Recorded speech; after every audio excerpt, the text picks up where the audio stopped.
This is my story of being homeless. During the 2 to 2.5 years that I was homeless, my mom and I lived in a maroon, beat-up, rusted-out truck. Most of my things were stored in a storage unit. We were able to trade different clothing out when the seasons changed. We kept 2 tubs in the back of the truck filled with our clothes and our blankets for the night. When we left the truck, every time we would have to put the tubs into the cab and leave them on the bench seat.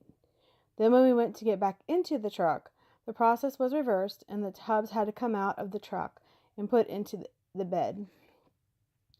Most of the time, we were able to spend time inside of several restaurants and the local library. This allowed us to stay cool during the summer, as we had no air conditioner in the truck, and to stay warm in the winter during the cool temperatures in the snow. There were times that we spent hours at the city and state parks.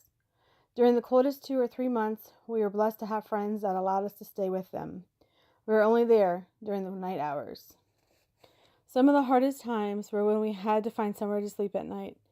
It had to be somewhere that we felt safe, and that it would not be too obvious that we were sleeping in our truck. This was hard to do. There were places that my mom felt safe, and I did not, and vice versa. We only slept several hours a night, and most of that was broken sleep due to the cold, fear of being hurt, and knowing that we had to make sure we left by a certain time. Another hard thing about being homeless was trying to stay clean. You could not just roll out of bed and take a shower or get one before you go to sleep. This had to be planned, and you could only use a sink. It also had to be somewhere where no one else was. So we used the state park restroom. Once we almost got caught when we were not totally done by a male park ranger who had knocked and then immediately walked into the restroom. We used several different locations on a rotation basis. We could not wash our clothes as frequently as we wanted to, as we had limited money to go pay for gas, so we had to stay in certain areas to make it go further. After paying for the storage unit and cell phone we had about $150 each week to pay for gas, for food, and other miscellaneous items. We often ran out of money before the month was done. We never went without eating something, even if it was only some chips and a drink or some trail mix and a drink. God kept us fed. Several times we were questioned by the police.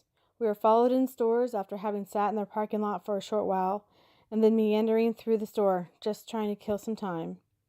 We had people call the police on us as we sat in a public parking lot.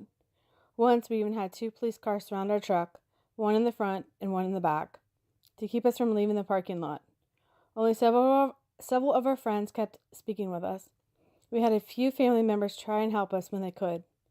Some of the people who worked at one of the restaurants that we spent a lot of time in gave us free food multiple times. The hardest part, though, was watching what others left the restaurant, the store, or the parking lot at the end of the day, knowing that they were going home to their beds and to a comfortable and safe place, while my mom and I were on our way to find a safe, or at least a safer parking lot, to spend the night and then start the whole process over again in the morning. Created using Powtoon.